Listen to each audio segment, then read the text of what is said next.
the car accident, Ethan Jones used his body as a shield, protecting me so that I could walk away unscathed. However, when he finally woke up, his memory was frozen at 18 years old. Back when Millie Brown was his girlfriend, Ethan's friends advised me to let go and fulfill their love story instead. They said that only by Millie's side would Ethan, the model student everyone admired, step down from his pedestal and live a life. Apparently, I, the obedient, well-behaved girl, made his life dull and lifeless. What no one knew was that amid the buzzing cicadas of summer, that well-behaved girl had fallen for him, year after year, never once wavering. So I waited foolishly for Ethan to remember me, until 3 years later, when I was diagnosed with cancer.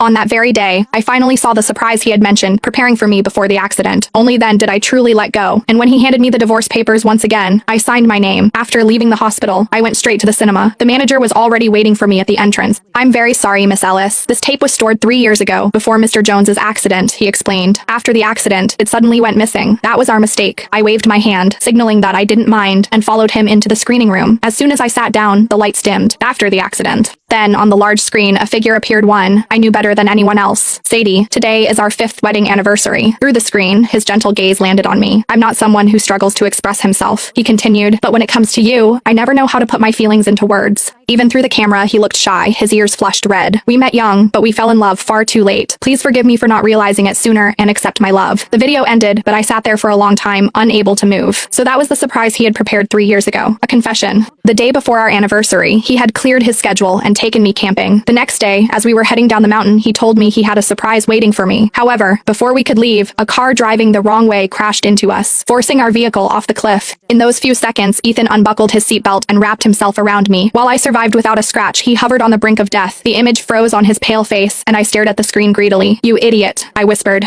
"Of course, I know you love me." Because long before he loved me, I had loved him for a very, very long time. When the lights finally came back on, I was pulled out of my memories. As I stepped out of the screening room, I ran into James Harold, one of Ethan's friends. My good mood vanished instantly. "Miss Ellis," he greeted me politely. I returned the greeting and immediately turned to leave, but he called after me. "Miss Ellis, if you truly want what's best for Ethan, then let him go. Let him be with Millie." I had heard those words so many times over the past 3 years that I was sick of them. Why should I be the one to make things easier? What gave anyone the right to judge my relationship with Ethan? Fortunately, the manager hurried over and broke the tense atmosphere. "Miss Ellis, this is the original tape. It would be best if you kept it yourself." I took the bag and walked away, not hearing the conversation that followed between James and the manager. By the time I got home, it was evening, and Ethan was waiting for me in the living room. I knew another divorce paper was coming. Out of habit, I was about to refuse, but suddenly, I stopped. A man from the video slowly overlapped with the man standing in front of me. I lifted my head and met his eyes, the questions slipping out before I could stop myself. "Ethan, if I sign the divorce papers, will you be happy?" Ethan clearly hadn't expected my sudden